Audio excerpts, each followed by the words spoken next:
Hello, good afternoon. Hello again. How are you? Good. Did you get a little break in between? Yes, I had just enough time to make a steak and eat lunch. That sounds like a yummy lunch. I had some Exactly. cheese and crackers and random vegetables. So No, no. it's like, what is in this fridge that I can shove in my face? Mine was it was actually like a steak that was like left over from like Mother's Day, and I was like, okay, it's gonna go bad. I should eat it. And I ate like half That's of it because otherwise it was gonna be sound too big. that sounds great though. I was like, okay, gotta let the dog out, gotta run her around so she doesn't start Yeah. barking, gotta eat, gotta Yeah. move around a little bit. So Yeah. Yes, totally. No, I got that. you An hour seems fine until you account for the fact that you need to stay on late and get on early. So, yeah. Exactly. All right. So I need to spotlight you. No, first, I have to pin you. Then I think I can spotlight you. Well, No, I don't have to spotlight you. I just have not to pin you. not me, it's the other interpreters. Yes. Actually, I don't know. Do I need to pin you? No, we don't, neither Kelly, because I'm working with Kelly again this session. Hmm. Neither Kelly nor I need to be pinned. We just need to Okay. be assigned into the interpretation channel. Okay. I'll do And that like, again now. yeah, and then I'll come in with my other device as well. Okay.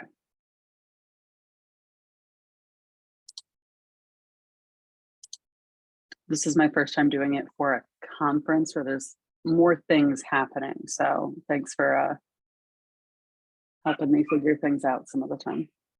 And there's the dog. So I'm going to go ahead and shut the door and hope I can shut out some of that noise.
Hi, Welcome. Hi, Rachel. How are you? good. How are you doing, Brittany? Good. Getting people pinned and made co-hosts and those things. Awesome. Yeah, All right. Alexandria is on her way in. Okay, cool. So just pin you. I'll make you a co-host so that you can share whatever you want on your screen. Okay. And then Kelly. Okay, we'll wait. Wait, no, Kelly is one of the translators. Yes. Okay. Submit her. So I externally process here. I'm trying not to let people who aren't facilitating something in quite yet. So Thank you. All right, so we have Kelly. I need to add you as the another interpreter. Okay. Oh, there's Alexandria.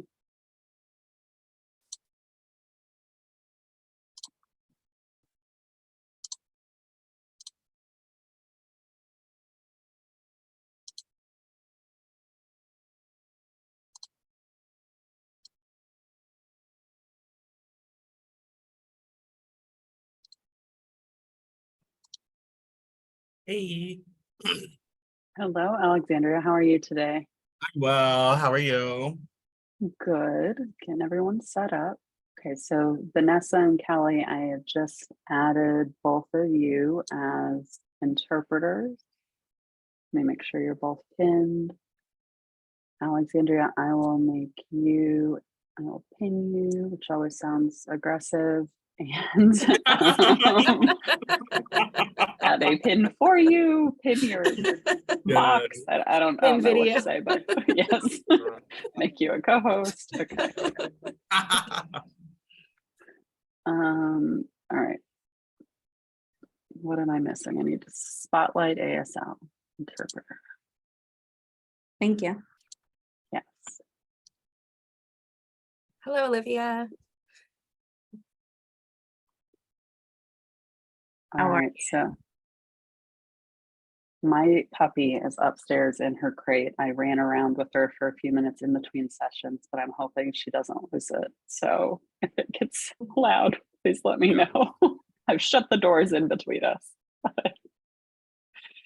Okay. I feel like over the last 3 years, I've realized that the sounds that we think are coming through just aren't. I've got the AirPods in, so that Yeah, helps that's good. too, kind of Yeah. muffle some of the sound. So Yeah, Yeah, I told my partner, I was like, can you take a shower before before. before I restart this call? So they can hear it.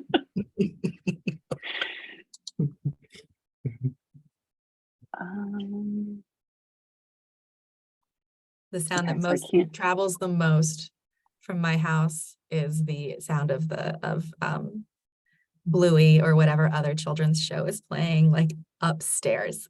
It's like 2 rooms away and it still starts coming through and people on the other line are like, what? Did you say something? We're like Coco Melon.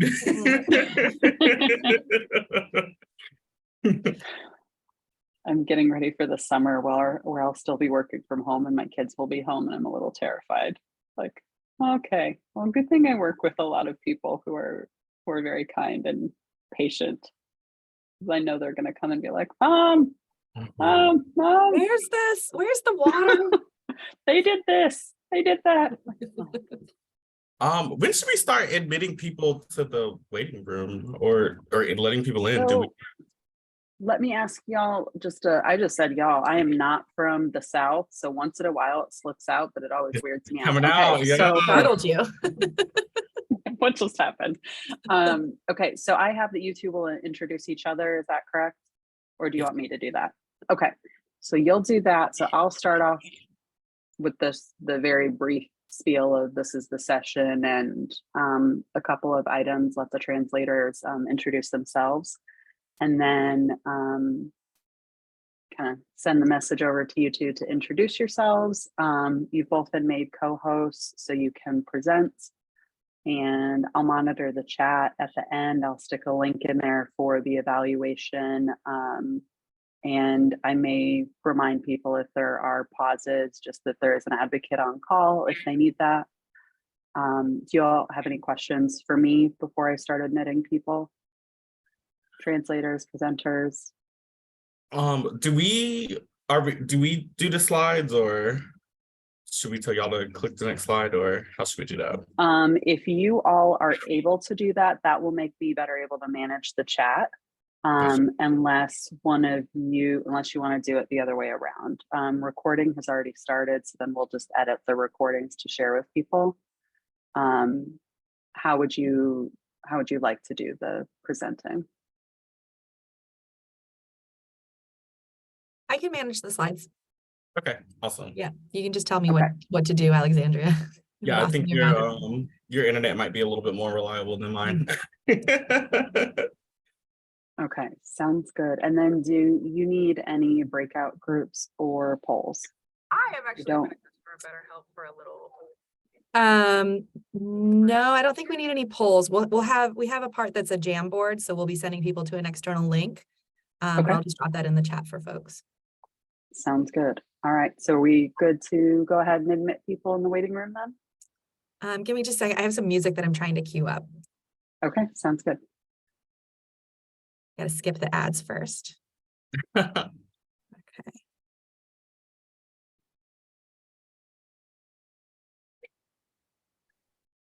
It's like bring me back to my days in Citrix whenever we did online call parties.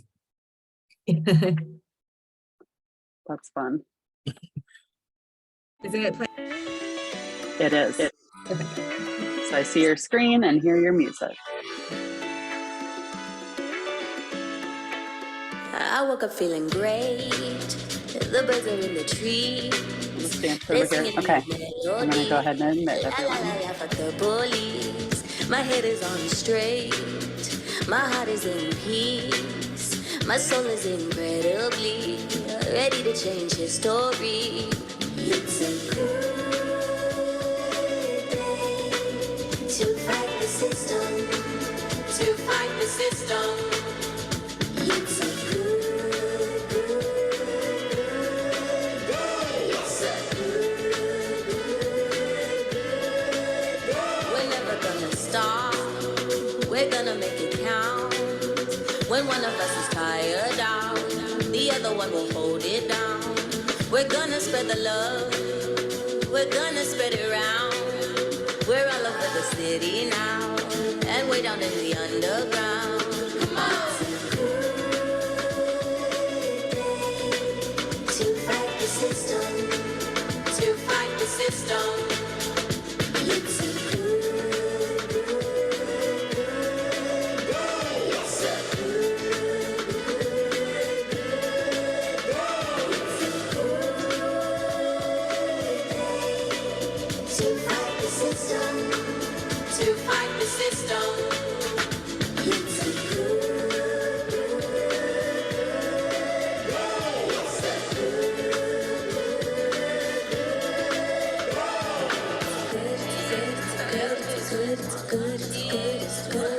It's a good day.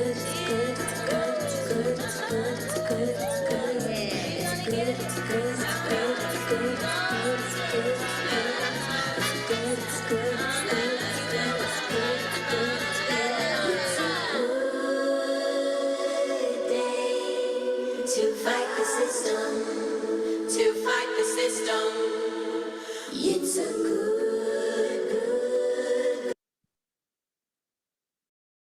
Hello, everybody.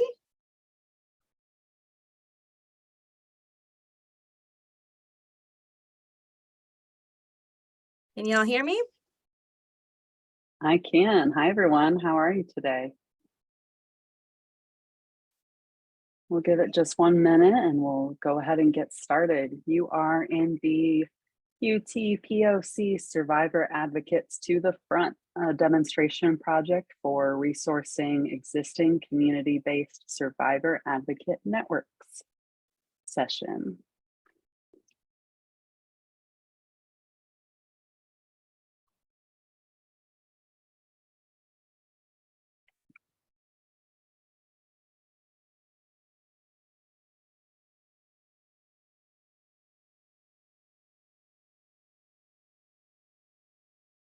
Admitting a few more people.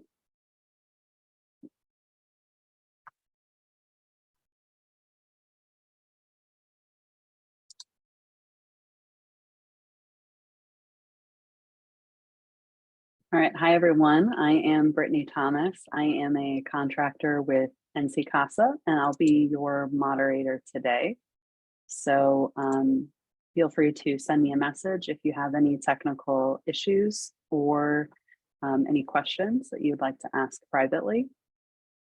You are in the QTPOC Survivor Advocates to the Front a demonstration project for resourcing existing community-based survivor advocate networks session.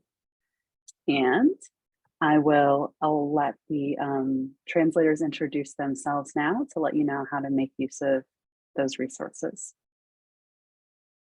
Hello, good afternoon. Today's event will be conducted in English with Spanish interpretation as well as ASL interpretation.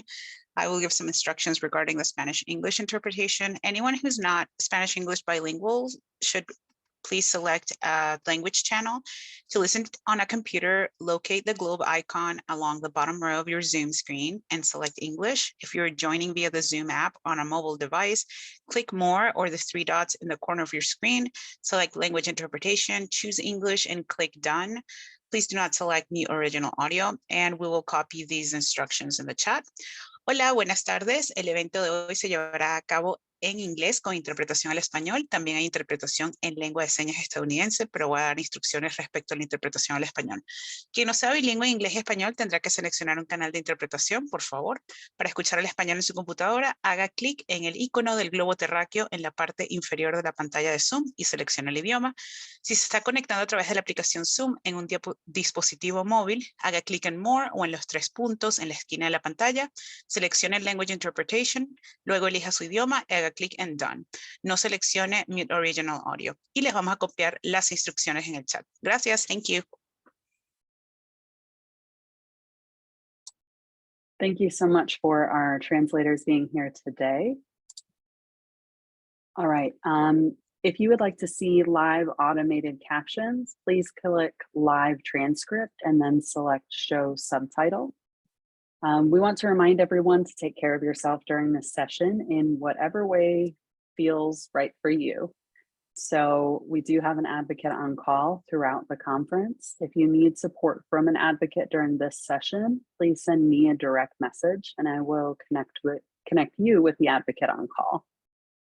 If you receive harassing or abusive private messages during this conference or session, please notify a moderator. We are aware that Zoom bombing can happen. While we've made efforts to prevent that, if that should happen, we will immediately close this session and email participants a new link. Again, thank you for joining us. We look forward to continuing to learn with you. This session is being recorded and will be made available for participants to view after the conference, as well as any materials or presentations that are provided by the speakers. So now I'd like to introduce our speakers, and they are going to introduce themselves. They're going to introduce each other for you. So take it away, Rachel and Alexandria. Oh, Alexandria, we didn't talk about who's going to go first for intros. I'm ready though. Can I do yours? Rock, paper, scissors. No, I'm just kidding. Go ahead. All right. So I have the pleasure of introducing Alexandria Webb. And if you already know Alexandria, count yourself as lucky. If you don't, then count yourself as lucky that you get to meet her today. Alexandria is originally from southeastern North Carolina, but she moved to the Triangle to attend UNC at Chapel Hill. Since then, she has found herself celebrating her body, life, and spirit through the use of art, using the art of drag as many revolutionary trans leaders have done throughout history. She is a community organizer. She organizes communities in the Triangle as an advocate for Black trans lives, police reform, and also significantly to elect candidates that understand how important it is not only to protect, but to enrich LGBTQIA lives. And she has extensive experience as a campaign manager. She's a Black and Indigenous woman of trans experience from the Tuscarora tribe. And she wants to use her life and experiences as a communal healer to break generational curses and teach the revolutionary act of loving on oneself as a daily practice. Thank you so much, Rachel. And I am so excited to introduce you as well. Just give me a second while I find your bio, because I am always having technical difficulties.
I'll take this moment to point out to everyone that I did drop the link for the conference agenda in the chat. If you want to reference that, that also has all of our speakers' bios and pictures and the information for each of the sessions today and tomorrow. There will be one more session after this today.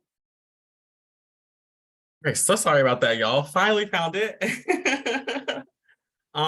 Rachel and I have had the amazing pleasure of working with each other since January. So I'm really excited to introduce her as someone who's personally touched me in my own life. And yeah, I'm happy to share her light and joy with all of you all today. But Rachel Valentine hails from the Pacific Northwest, but has lived in Central North Carolina for half of her life. Rachel is a preventionist, artist, food producer, and cycle breaker, parent. Currently serving as the executive director of the Orange County Rape Crisis Center, Rachel identifies as a cisgender, queer, white presenting woman focused on building an empowered constituency of survivors in her community to build collective power and dismantle systems of violence and degradation. Rachel also identifies as a survivor of commercial childhood sexual exploitation and adult sexual assault, and she thinks Alexandria is really dope. That got put in writing.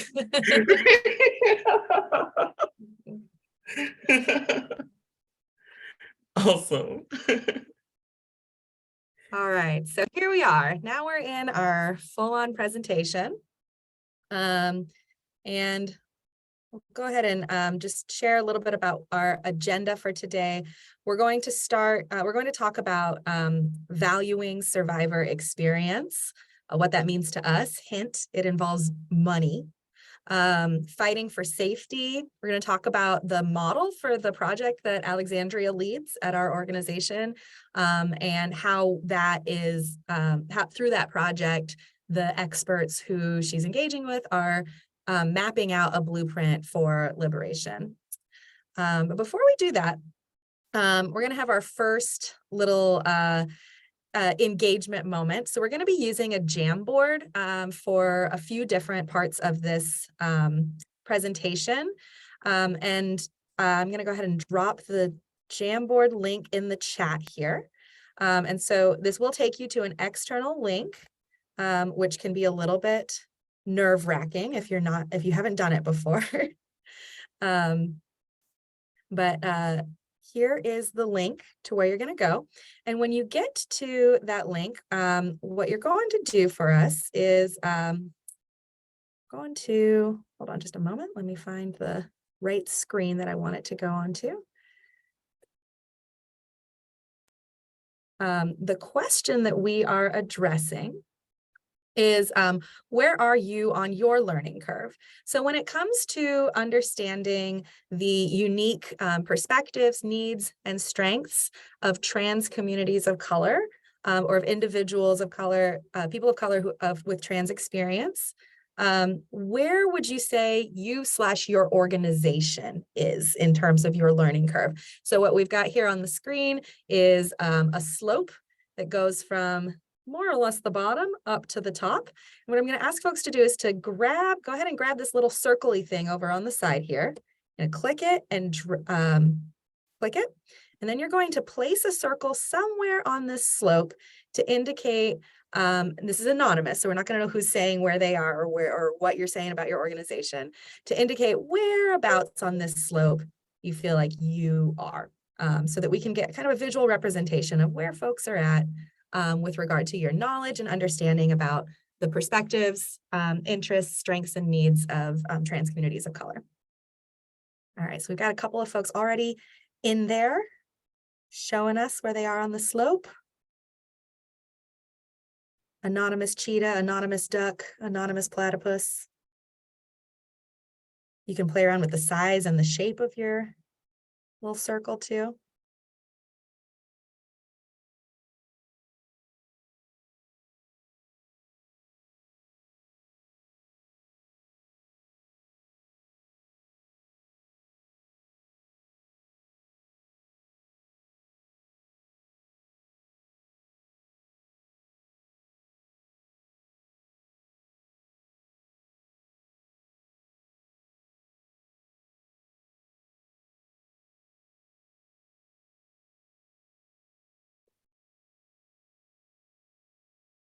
And I'm going to do my off the hip analysis of what we're seeing here. It looks like most folks are positioning themselves or their agency somewhere in the bottom half of the learning curve. Some folks are starting a little lower. We've got maybe one organization or one person that feels like they may be a little bit higher.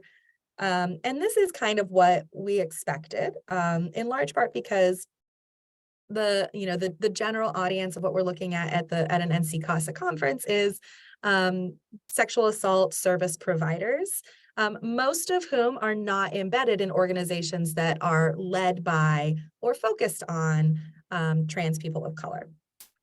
So thank y'all for indulging the first layer of our Jamboard. We're going to come back to this at a couple of different points. But at this point, I'm going to go back to sharing the PowerPoint presentation and give the mic back to Alexandria. Thank you. So yeah, when we're talking about valuing survivor experience, we know that trans women of color, specifically all trans people, exist really at the crossroads of coming across daily transphobia, sexism, racism, homophobia, and classism. So realizing that trans people are literally some of the most marginalized folks in our country, I really believe women of color, specifically POCs and trans women of color, have a vision for liberation that really starts for a blueprint of what overall liberation looks like in our communities. Just having to go across, just having to deal with like job discrimination and employment discrimination in our communities, and a lot of abuse. So I think Rachel is going to explain what looking for that leadership is and including folks in that conversation versus centering folks in that conversation. So I'll let her take it over. Thank you. So I'm going to speak from the experience of our organization. So at the Orange County Rape Crisis Center, which is located in Orange County, North Carolina, unsurprisingly, we have a long history, like most rape crisis centers, of having been historically, traditionally, and at our origins, built by and for white, cisgendered, mostly heterosexual women. Now, this movement has always had a lot of representation of queer and trans people within the ranks of advocacy. And that's always been true for our organization as well. However, there's a really big difference between including or inviting queer and trans folks to the table, and in terms of taking a pre-existing theory of change, theory of power, pre-existing service model, and saying, hey, we believe this is for everyone, and that includes you. That's been kind of the approach that we have taken as an organization for much of the 50 years of our existence. We've been challenged in the last several years by folks who are internal to the organization to rethink that approach and to stop operating in the verb including and start operating in the verb to center. It looks really different when you have a traditional women's support group, women's survivors support group that is inclusive of cisgender and transgender women, than it is to have a support group that is designed by and centered around the unique needs and perspectives of trans women that then may also be inclusive of cisgender women. The distinction in terms of like, what is the focus? How is it even organized? What kind of structures you have, what the goals are? These all look different based on who's at the center of the design.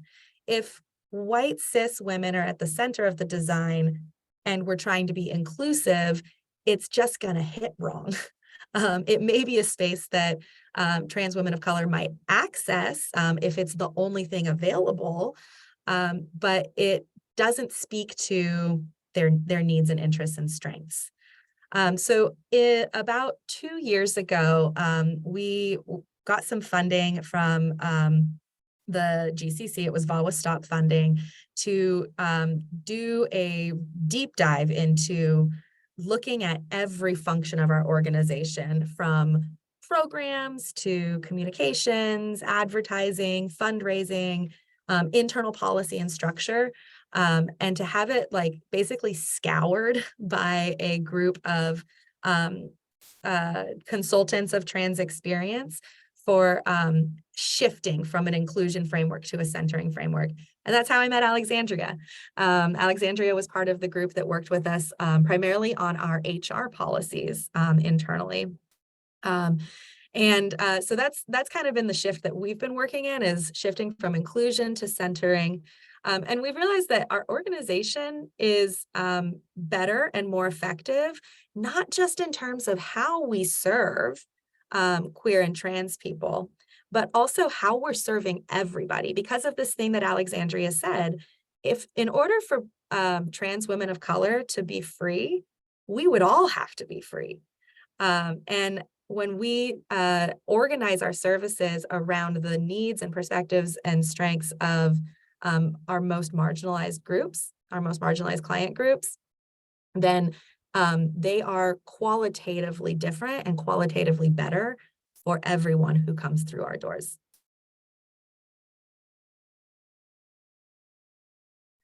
Okay, another fun Jamboard moment, folks.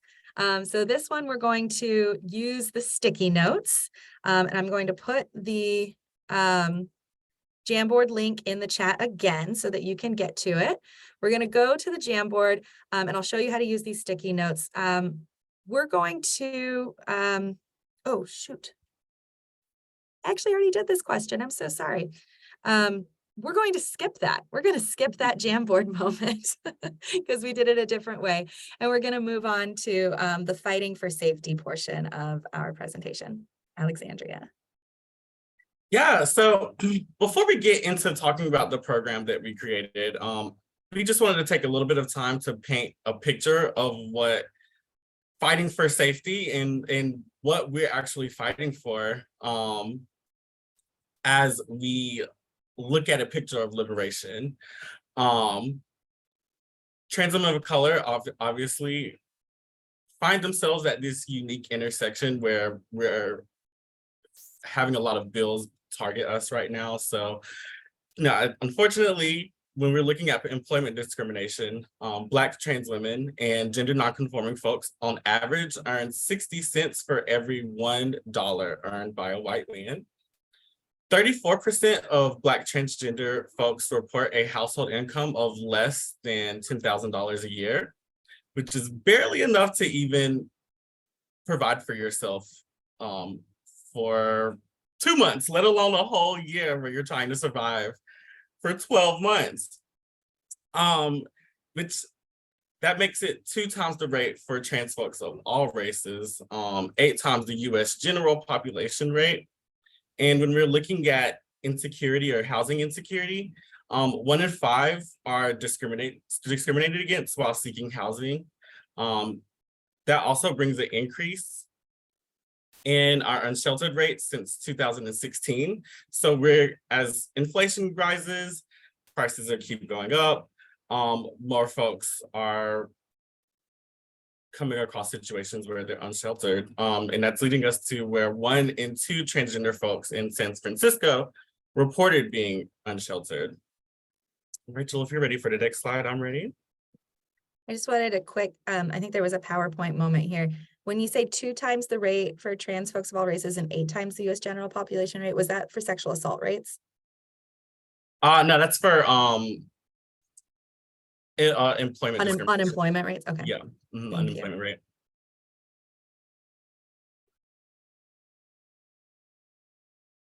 And so how does that violence translate into our daily lives? So when we're coming across situations, this year alone, we've had 11 deaths of trans or gender nonconforming folks in 2023.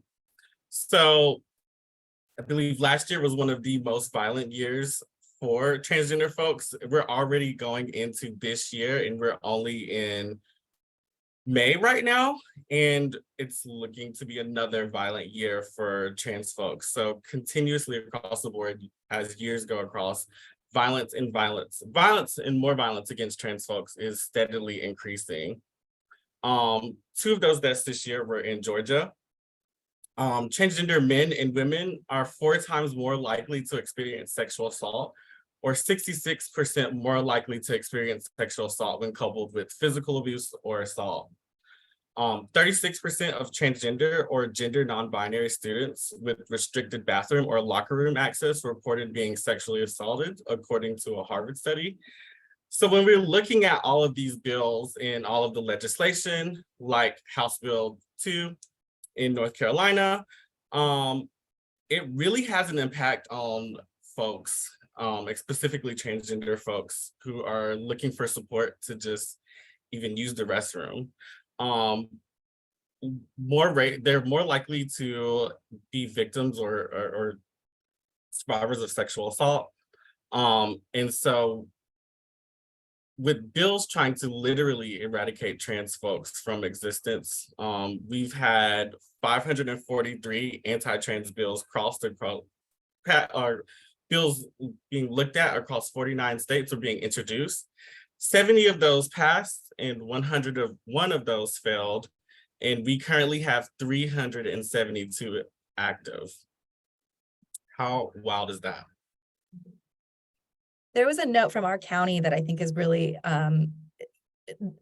that really struck me, that kind of points to the impact of these bills. In North Carolina, we're still waiting to see we're still waiting to see. I think that we'll probably see even worse ones introduced. We're still waiting to see what happens with them. There's immediate consequences, right? It is dehumanizing to have this rhetoric, right? It's dehumanizing to even have this rhetoric in the public space. It's very scary, and it is permissive of violence. So we recently had a trans student in high school at one of our local high schools was stabbed in the back by a classmate. And it was not an interpersonal beef. Like, they did not have beef previous to this. It was a politically motivated attack. And that type of violence is supported when it becomes normal and everyday to have to listen to pundits and politicians and your dad and your uncle and your like racist transphobic neighbor to just be talking about how trans people shouldn't exist in public spaces. Yeah, and I just want to speak from my personal experience, but sometimes I like speaking from my personal experience just because I think it shares a very accurate picture of what folks will literally try to do. But outside of working with Rachel, I also spent some time working as a campaign manager. And specifically what violence looked like in my life was I had someone send my picture to my employer saying, did you know that your employee is a man pretending to be a woman? Praise that my employer was competent enough to realize that this was an attack against my identity as being transgender, as a transgender woman, an attack on my everyday life. And it took her standing with me to go through that experience, to let folks know that this was not the political scandal that, my transgender identity was not the political scandal. It wasn't cause for her to fire me. Folks would use this as an excuse of why you can't work with children, why you can't be allowed in public spaces and whatnot. So when you see these bills passed like this, it directly affects everyday trans folks and their ability to just simply gain jobs, gain employment, puts us in unsafe in more dangerous situations, which is why we're having higher rates of sexual assault. So we really have to start centering trans folks in their experiences because they're really facing a lot right now. And a lot of knowledge can be learned from that, which brings us into ways that we could potentially provide a blueprint for liberation in our own life, but one that will benefit everyone. All right, here's the moment that I was trying to talk about earlier. So another Jamboard moment. Gonna go back to the chat. In this one, I'll pop it in there again, just in case that folks have come in since we did that.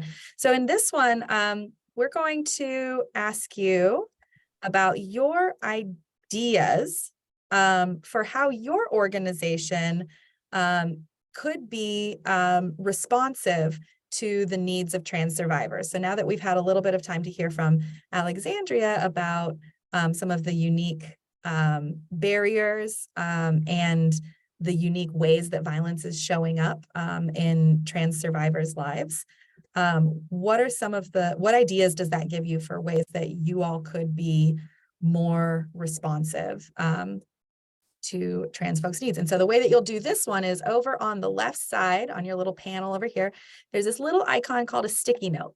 You open the sticky note, you type in your words and click save, and then it just shows up on the board. And these will also be anonymous. So this could include, how does your organization do things such that it's responsive to the needs of trans survivors, or how could your organization do better in this arena?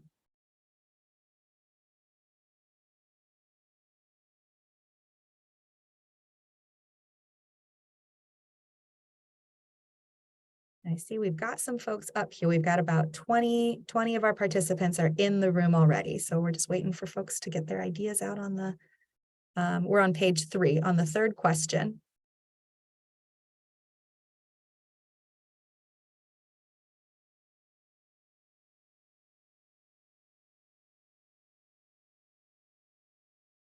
So the third slide up here, there we go. All right, we could have a support group for trans and gender nonconforming folks specifically. Just having someone to talk to can make a big difference. Absolutely. That's kind of the core model of crisis lines.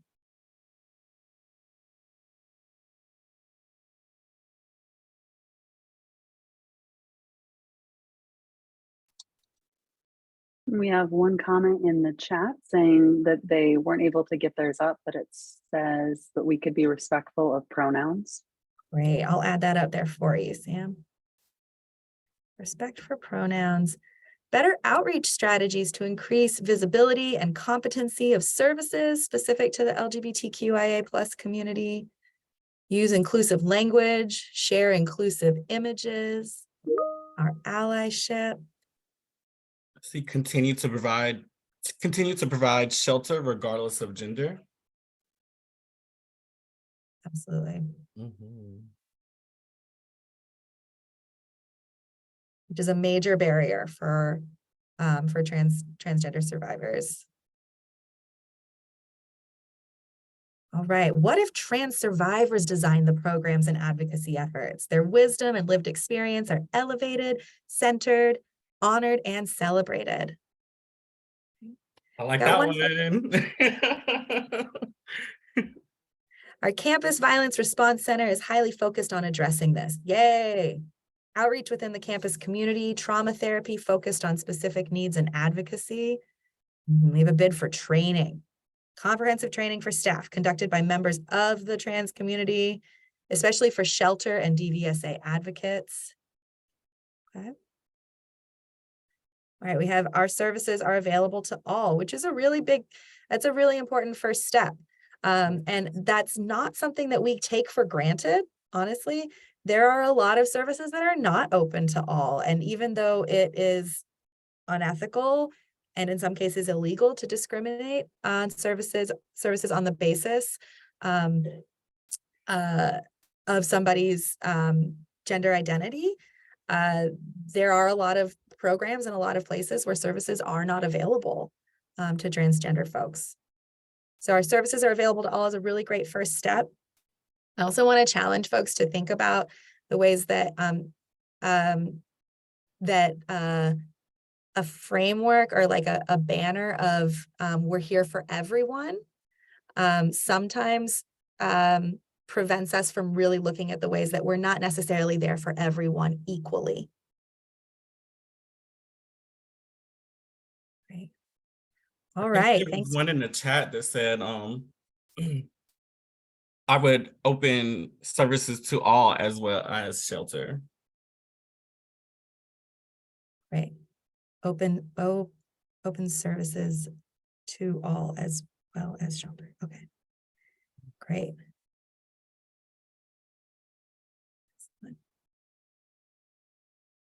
All right.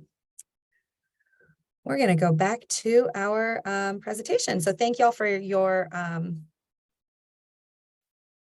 thanks for your input and for your ideas about ways that your organizations can be more responsive to the needs of trans survivors. And the one that Alexandria was cheering is one that highlights what if the services themselves were services and programs were actually designed by trans survivors? And that is what we're here to talk about. Yes, so I'll let our slide get up, but this is what I am most excited to talk about with you all today. The reason for the season, as I like to say. Is it up? It looks like it's sharing from my end, but are y'all seeing that? No. Right now we're seeing the Jamboard. Oh, okay. Let's try it again.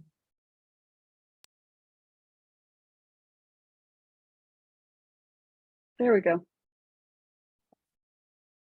Awesome. So this brings us back to the QTPOC Survivor Advocates Institute, which is a program that we started in collaboration with Orange County Rape, or I started in collaboration with Orange County Rape Crisis Center.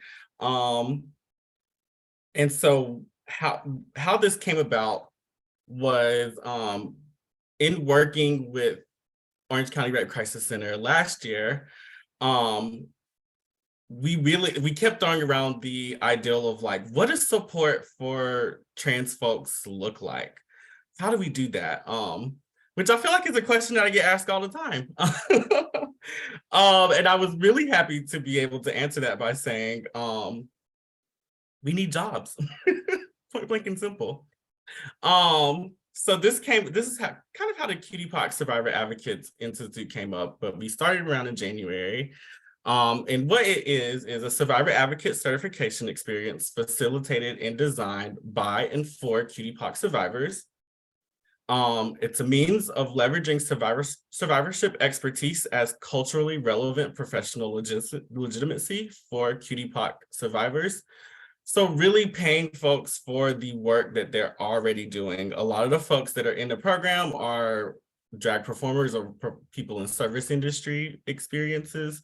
So we're lucky enough to be able to ask folks and envision what trans liberation looks like. So compensating the rich and expansive expertise of QTPOC survivors. Advocacy strategies included in the certification are contextualized to the needs of QTPOC survivors in the US Southeast, particularly in the Piedmont region of North Carolina. We do have a few folks in, I think we have one person in San Francisco, but they all in some ways either started out in North Carolina, or in other words, I came across them in my time of working my time of working and just being my own community advocate or a drag performer. And so we also have another person who we're sharing experience with from Kenya. And they're helping us design this program, or helped us design this program or the pilot that we have as well. So this project really seeks to redirect government resources into the hands of survivors whose needs have been historically under-realized, under-recognized, and underfunded by traditional survivor service grants. Yeah, so the background of how this project came to be was through the consultancy project that we were doing with Alexandria and a whole group of maybe 10 total other people. It included an intergenerational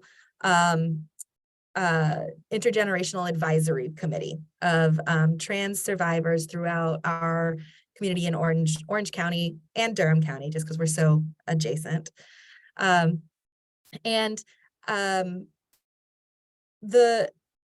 This was one of the recommendations. One of the recommendations was that, knowing that there's so much job insecurity and that there are folks that are doing, folks who are survivors who are doing the work of advocacy within their own communities in quote unquote informal ways that may not, that are the folks that people in communities may go to before they go to a rape crisis center.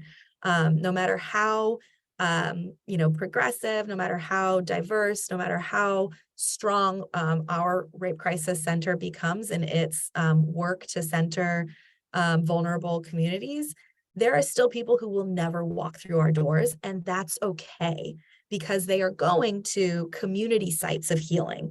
For some people, that might be a faith community. For some people, it might be their community of practice, of arts. For some people, and this was something that came up in our intergenerational advisory, that drag and performance community is a space where a lot of people go for their healing. And that there are a lot of survivors that are operating in that space that people know. Like if a young person in that space discloses that they are in an abusive relationship or that they've experienced a sexual assault, there's this kind of, there's kind of like a whisper network of like, oh, you should probably go talk to Alexandria. Like she knows what's up, and she can probably help you out. She helped me out. So the idea was to explicitly focus on trans people of color, rather than to create an advocates institute that's kind of generally open and available and hope that we have a lot of diversity in it. We're like, no, we're really going to focus this in. The idea is to elevate what our agency, a phrase that our agency uses a lot, which is we call it the Rape Crisis Center Without Walls.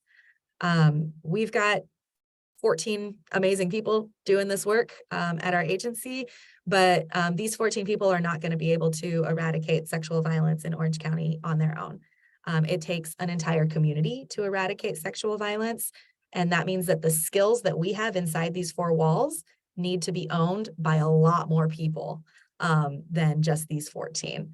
And so we're working towards this idea of a rape crisis center without walls, which means equipping the community at large to do what we do here inside these walls. It also has a thematic focus on economic justice. The work that I just spoke about Alexandria doing in her community, what lots of other people are doing within their communities as survivors, who are also advocates, that's why we say survivor advocates, is free labor, right? That is labor that you and I get paid to do as part of our jobs, that they're doing for free as part of their love of community and their love and commitment to solidarity and liberation within their communities. So here's an opportunity for us to pay them money to do what they're already doing, and to give them some support.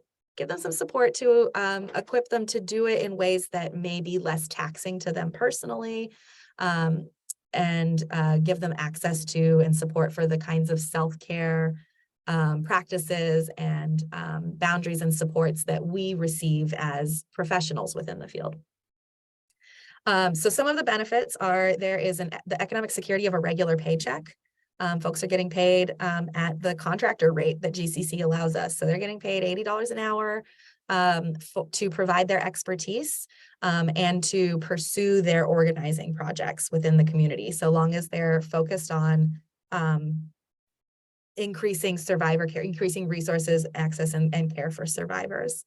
There's a career development element because everybody who's a part, all of the experts that are a part of this project get to list this on their resumes as a consultancy, they're gaining experience as independent consultants and contractors.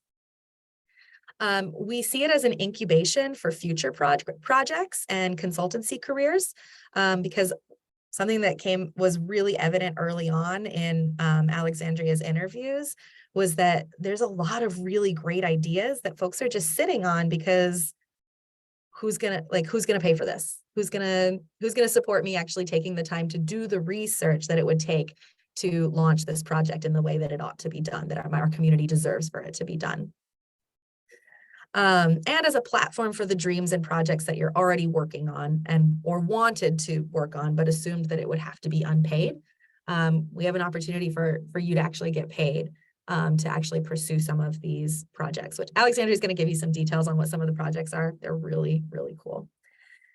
So our role as the Rape Crisis Center is that we are the fiscal backbone. So we're the applicant to the GCC on the project. We're the one, we're providing, we got to do all those reimbursement packets and the invoicing and the reporting on what folks are doing. We're also an access conduit. So we're, we get the notifications of all of the great things that NC CASA and NCCADV are offering in terms of trainings and supports for folks. And we're making sure that those are available to the experts on the project as well. As well as things that folks in the community might offer to our organization, we want to offer those out to other folks too. So for example, we had an opportunity to we hosted Centoya Brown Long, who some of y'all might remember from the hashtag Free Centoya movement. She was a trafficking survivor who was sentenced to life in prison for accidentally killing a man who had bought access to her for sex. She did get out of prison and now she is a criminal justice reform expert, and she goes on tour. So we got to bring her, and then so we were able to then provide the opportunity for folks in this project to come and meet Miss Brown Long. We also, a big part of my job is translating between the community insights and the state funder priorities. Because bless you, GCC, I don't think there's any GCC people on the call, but GCC is not necessarily invested in trans liberation dreams. But there are things that they're invested in that I know how to talk their language. And so part of my job is to take what Alexandria and the experts are doing and translate it into the language that GCC understands in terms of sexual assault services work. And then also sustainability planning. So a big part of my work at this point is looking for grant funding to support the projects that are coming out of this project, right? Because this is VAWA Stop money is 1 year, but the kinds of projects that folks are coming up with are longer term. And so that's my work, is to find the money to support it.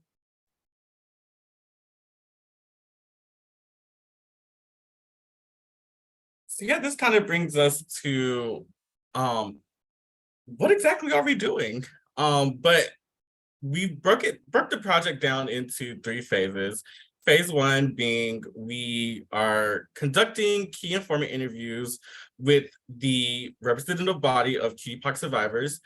So from now on, whenever you hear me say the experts, the 14 folks that are within this project, that's who I'll be referring to.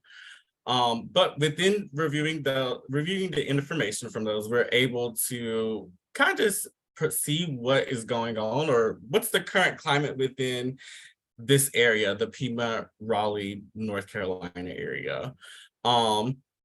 And so going on into phase 2, we're conducting a survivor advocate training program, which will coalesce of materials and experiences of folks from the program. Oops, sorry, I went too far ahead. I was like, wait. And so we're really relying on the community organizing and performance art strategies from QTPOC organizers and artists throughout the area. A lot of these folks are drag performers, service industry workers, or they work in bars, really all over the place. We have a couple of folks that are writers, but we're really able to, community organizers, but we're really able to extract all of those experiences and really talk about it and really envision what trans liberation looks like. And then, yeah, if you're ready for the next slide, I am. And so, like I said, all of the experts live within the PMAT/Triangle area, as well as some are in San Fran, some are in New York and DC, but they all have ties to either the Piedmont or Triangle area. And since we have 13 participants, 7 of those folks are Black trans femmes, 2 of those are Latinx trans femmes, 8 are drag performers. We have a few dancers, service industry workers, and 1 writer. And then we have 2 trans mass folks who have been helping us. One has been helping us on working on housing.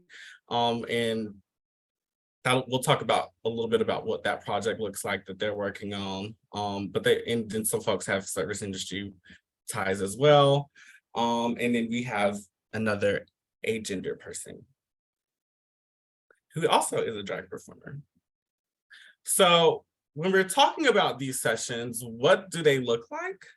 I know when we're talking about envisioning, it can be really hard to think about what visioning looks like, or providing the questions to, even where to start on visioning. So we've conducted so far 13 individual key informer interviews, 2 group sessions. And we've also were able to create the Body Party Ball, which was a celebration of trans and gender nonconforming folks in ballroom culture. And more specifically, we were able to raise and distribute over $700 in funds back to the community. I don't know if y'all know what a ball is like, but if you've ever seen the show Legendary, it's similar to that, except way different and way bigger.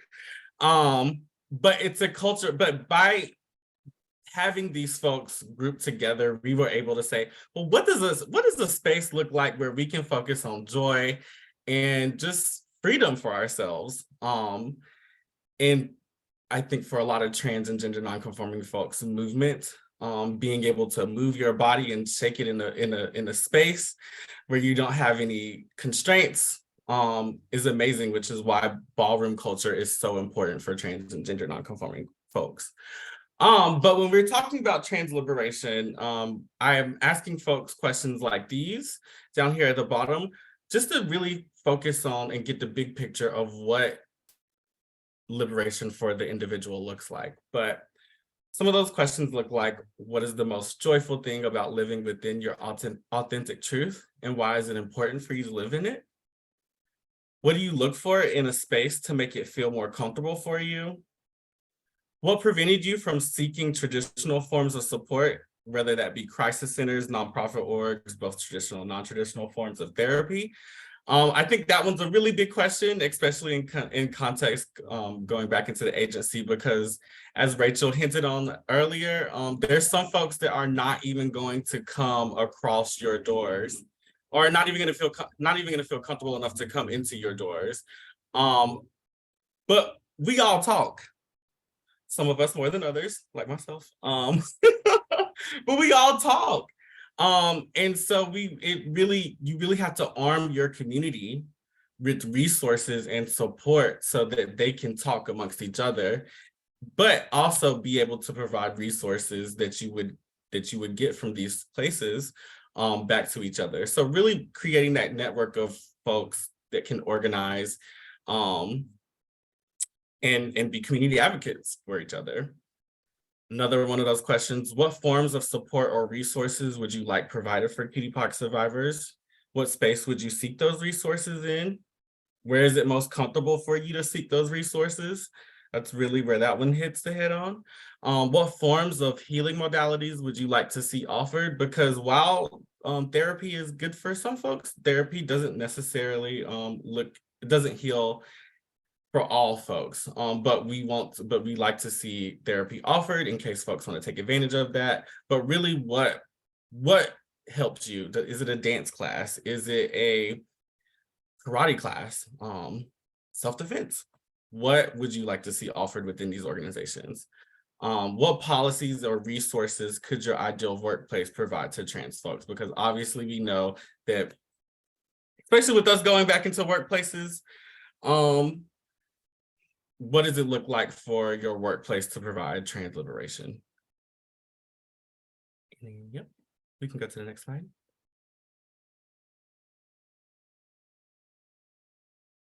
And so what came out of those questions?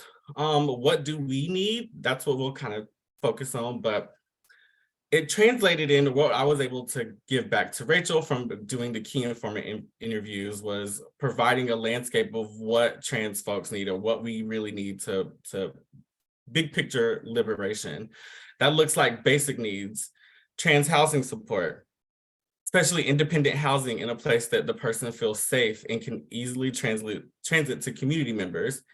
Obviously, healthcare, therapy, and mental health care, particularly providers that utilize talk therapy and alternative healing modalities, massages, and aromatherapy.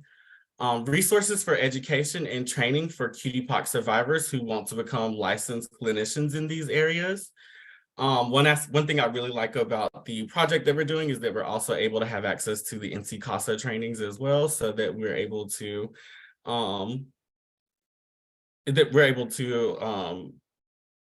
get the minimum required hours to become a sexual assault advocate in North Carolina. Physical healing space, literal space, physical space for community members to convene for relaxing, healing, talking, organizing, and doing art. Art, funding for resources to do art, such as physical and promotional materials. Given the high amount of commentary on how social media is a way that people are connecting and using community and seeking healing resources. Another area of recommendation was that folks have like social media training for self-promotion, maybe like a Canva or training or something like that, because a lot of folks are in the drag and performance industry.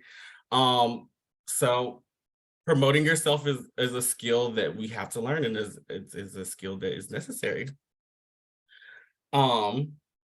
And so also employment, financial stability, and jobs with trans inclusive policies and practices.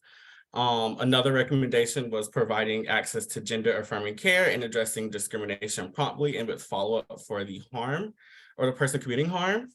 And then treating trans folks inclusively and like they belong in the workplace as much as anyone else, especially Black trans women.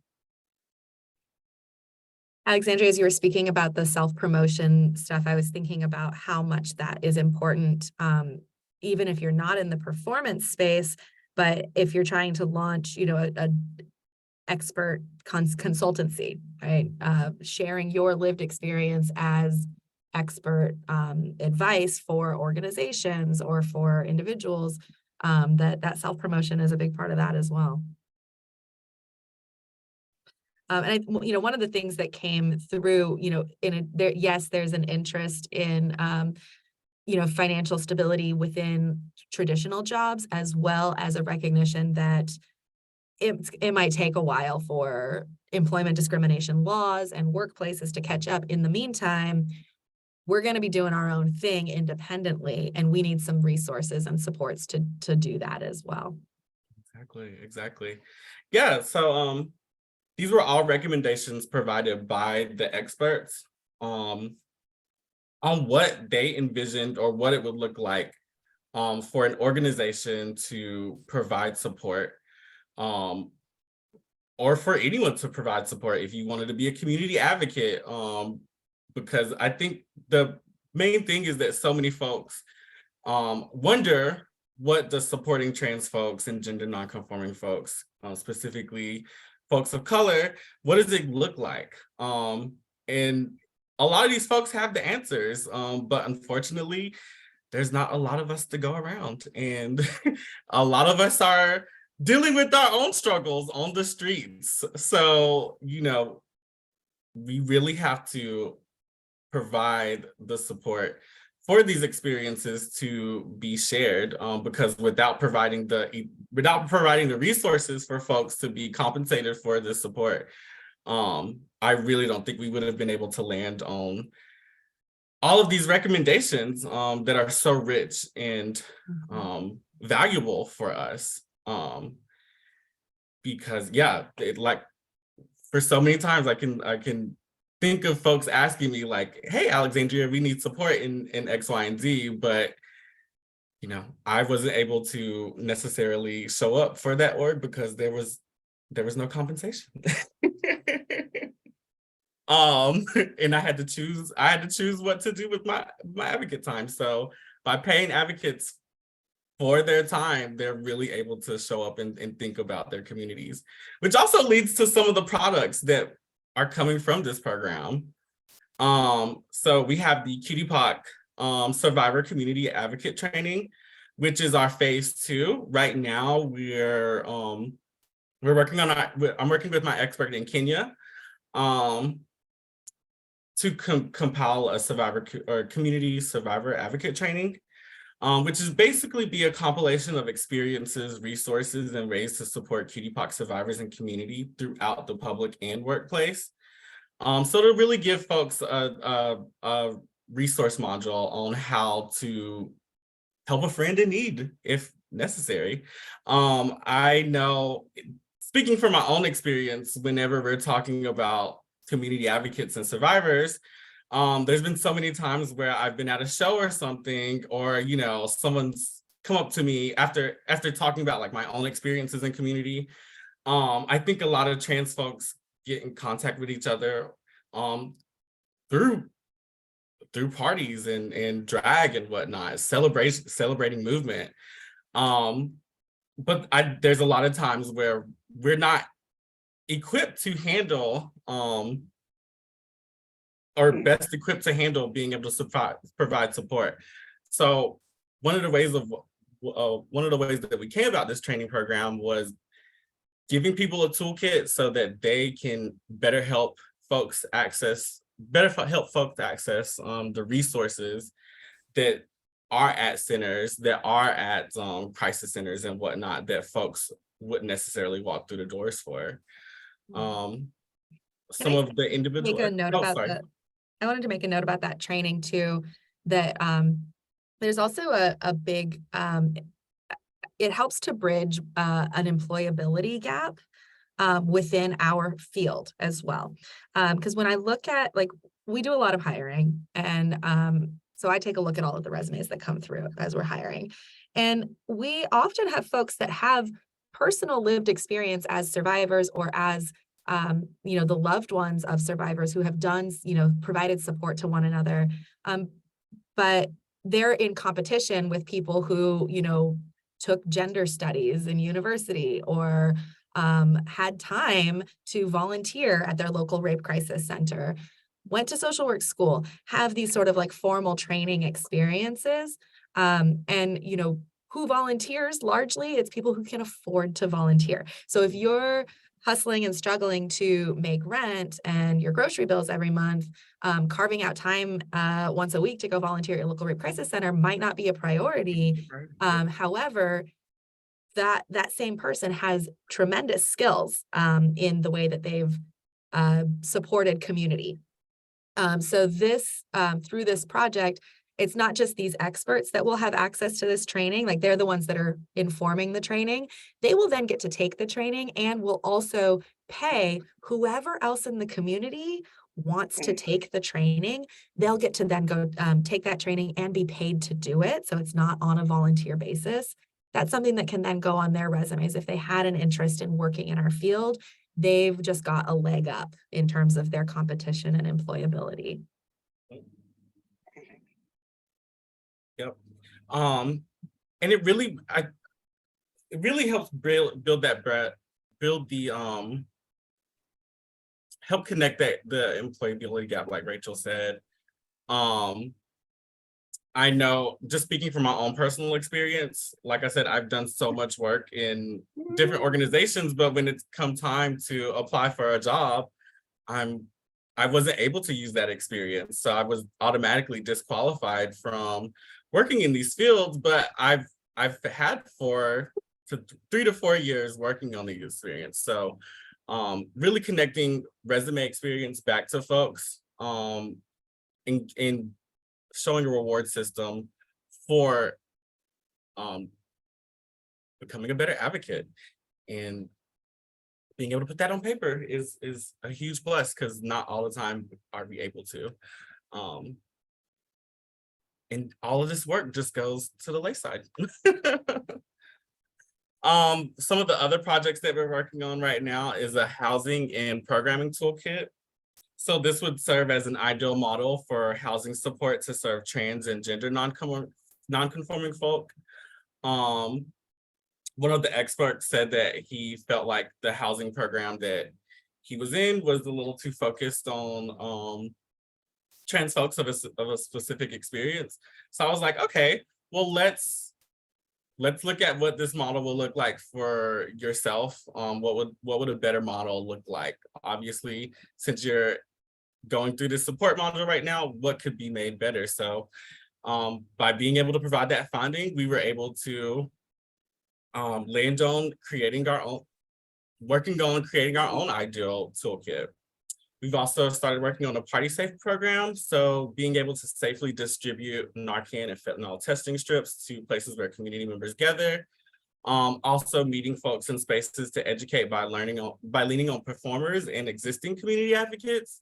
So being able to train folks on what it looks like to party safer in these places.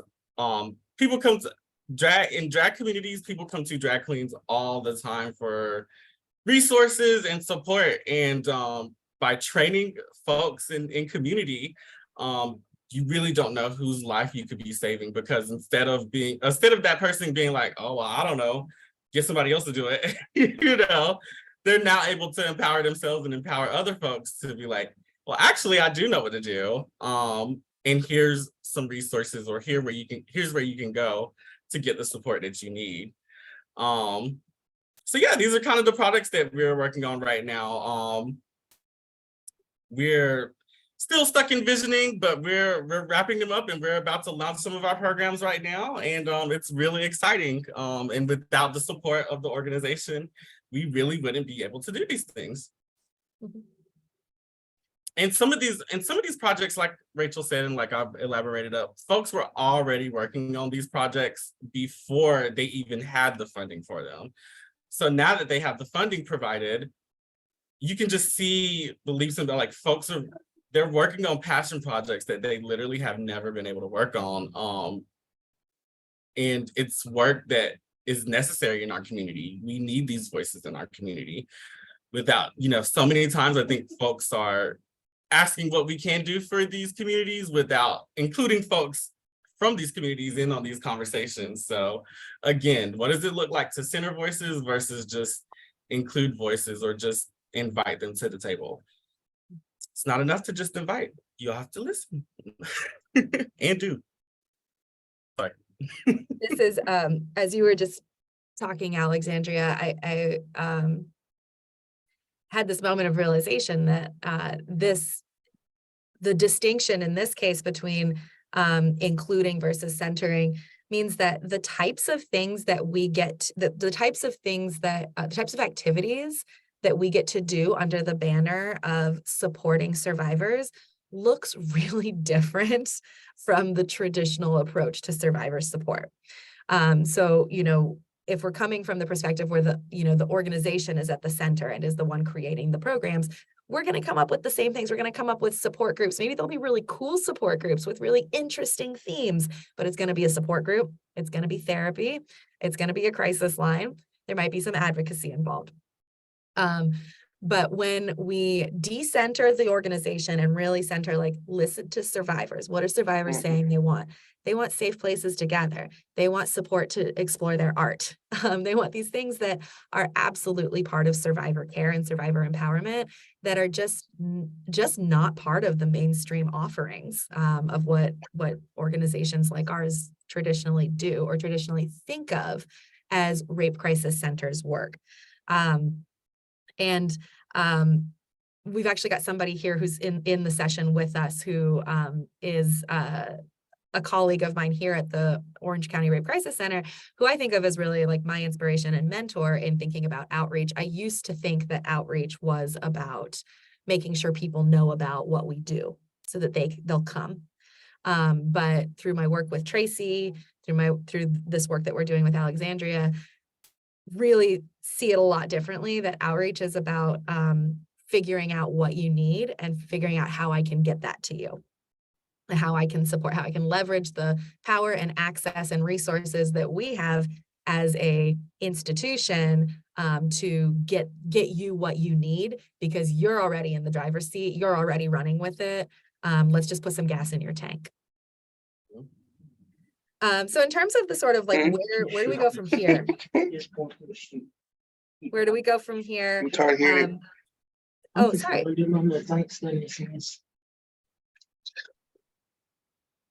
I can't tell if somebody was trying to speak with us or if it was just a mute issue.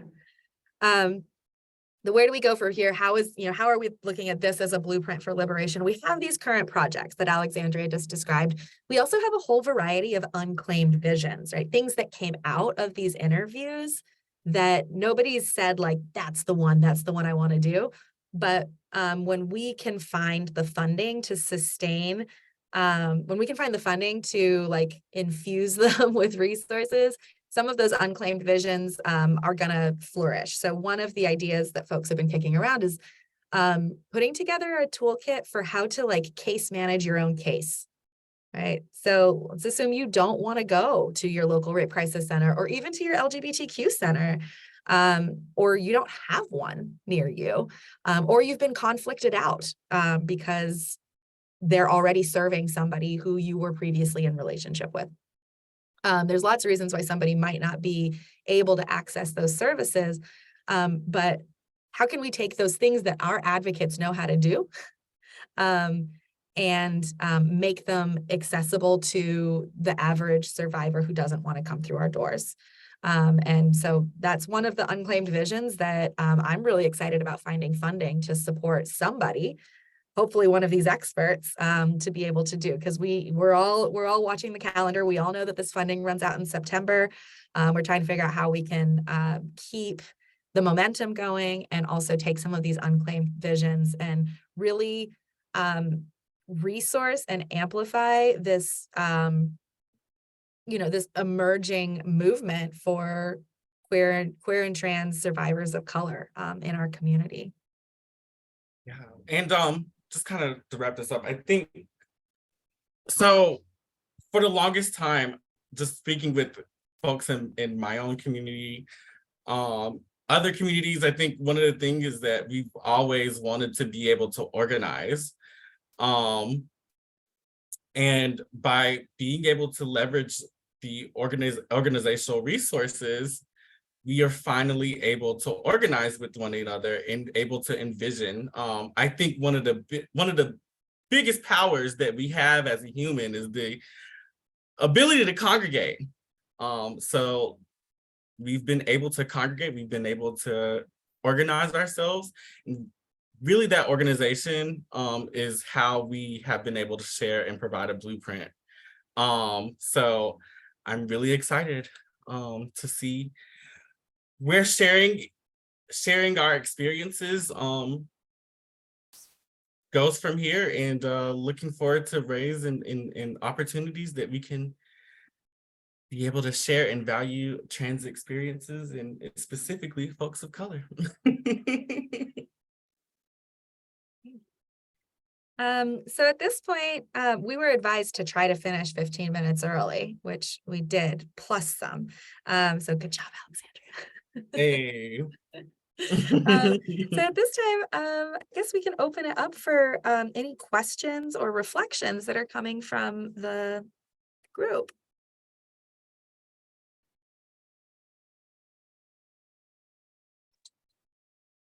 People can go off of mute and speak if you would like to choose that route, or you can type something in the chat and we can communicate that for you, whichever you're more comfortable with.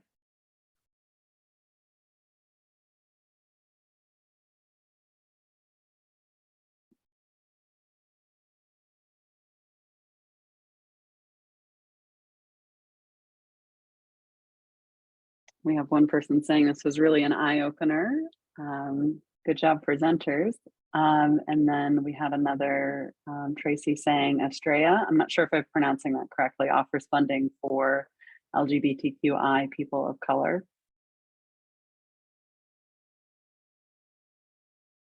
Don't be afraid to ask us any questions or talk to us. We won't bite. Hi, Alexandria and Rachel. Thank you both for doing this. This is Tracy Miller. One of the things that Alexandria mentioned earlier, like how does it look for Black trans women particularly? Something that we could do or offer. And one of the things that you said was like self-defense classes. That's something that I've been promoting since like day one. Right. So it's just it's interesting that you brought that up. And that is definitely a conversation that I would love to continue with you and potentially offer that for free. Yeah. And one of the reasons why I think we specifically wanted to focus on people of color's experiences is because I think trans folks of color have a widely different portrayal of what liberation looks like than white trans folks of color. Or sorry, they're not of color. White trans folks. And yeah, so I'm really happy to be able to rely on the experiences of Black trans folks because it's a completely different world and it's a completely model of liberation.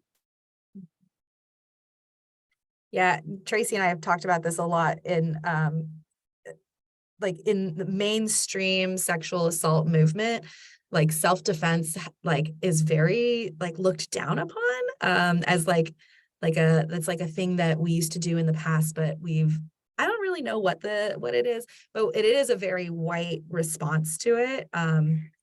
And something that I was really excited to see as something that as a potential kind of convergence point, because Tracy is certified as a self-defense instructor, just because the relationship to safety, like who keeps people safe, who keeps white people safe, who keeps trans folks safe, who keeps people of color safe, looks different. And the relationship to law enforcement, the relationship to sort of who can you rely on to as in terms of bystander safety, is just looks completely different. And I've been really excited for the two of you to connect on that point.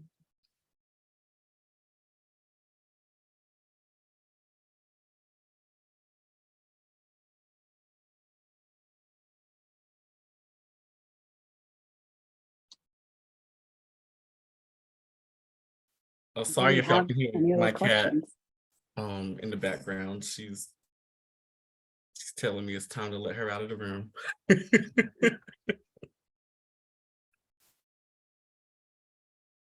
We have a comment in the chat. My boss said that it puts the onus on survivors to defend themselves, but there's so many important things about self-defense training. It can rewire our fight or flight response in an incredible way and be helpful for PTSD.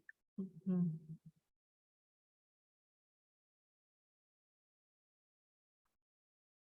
We also had someone comment that they work in Franklin County as an outreach coordinator and are trying to center the needs of these folks in strategy and creating a safe space in a rural county, and that this was very helpful. I did add the evaluation link in the chat. We would appreciate everyone completing that so that we have an idea of what was helpful and any other feedback you'd like to provide. That is anonymous. And do we have any other questions for our lovely moderators?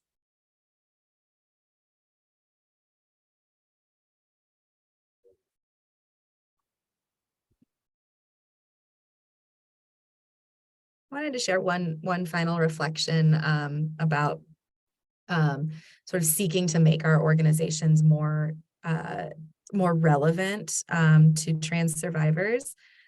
that when we started this process a couple of years ago, I thought I knew already what, I was like, yeah, sure, we can ask people what we can act like, y'all can survey trans staff about what trans staff like think about their experiences here, but I'm pretty sure I already know what they're going to say. Or, we think we know based on things we've read, for example, like what trans survivors want and how we can do our services differently.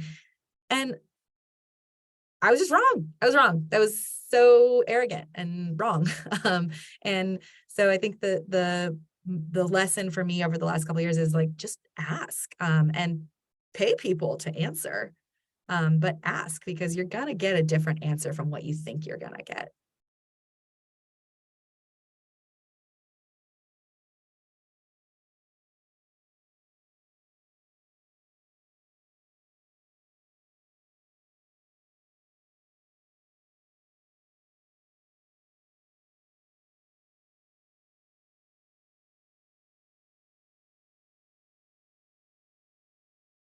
Yes.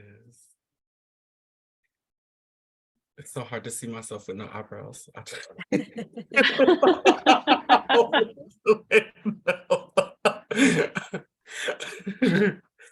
didn't have enough time to put them on today. What do y'all think about closing out some music as people leave? Yes. I love Is that. anybody idea. left? Is anybody still here? We're still here. All right, cool. If anyone would like to be connected to an advocate, you can also stay on and let me know that. Thank you so much to our translators and interpreters and to our presenters. It was great to have you here today and to listen to your experience and expertise.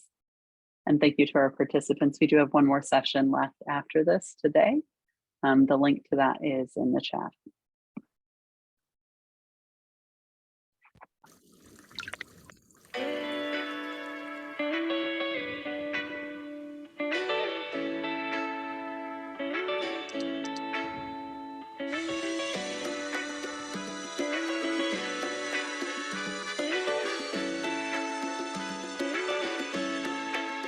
I woke up feeling great. The birds are in the trees. They're singing me a melody. La la la la, fuck the police. My head is on straight. My heart is in peace. My soul is incredibly ready to change history. It's a good day to fight the system. To fight the system. It's a good day. It's a good day. We're never gonna stop. We're gonna make it count. When one of us is tired out, the other one will hold it down. We're gonna spread the love. We're gonna spread it around. We're all over the city now, and way down in the underground. Come on.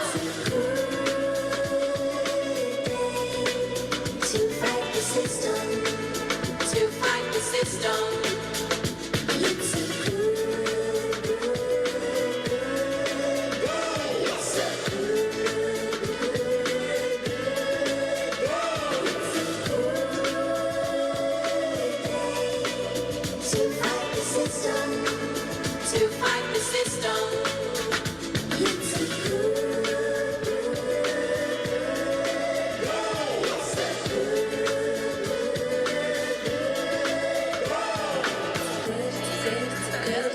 It's a good day. It's a good day. It's a good day to fight the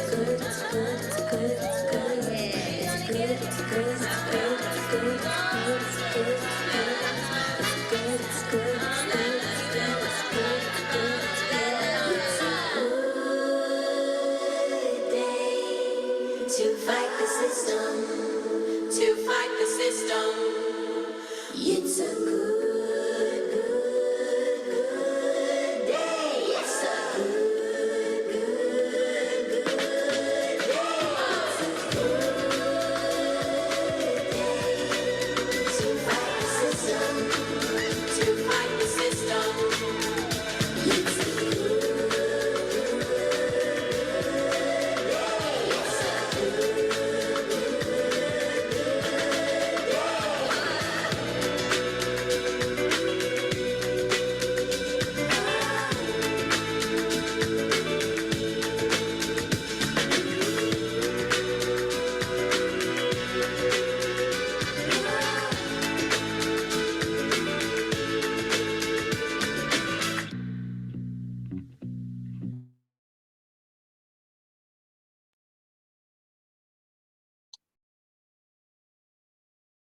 All right, thank you, everyone.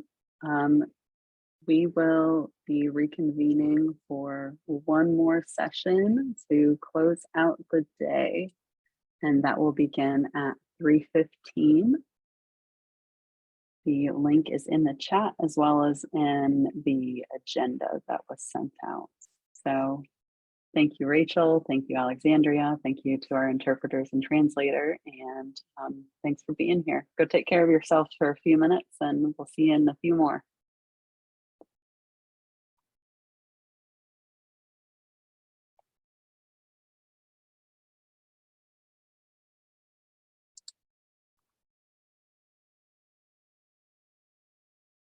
I'll stay on for just a moment or two. If anyone would like to be connected to our on-call advocate, you can send me a message and let me know.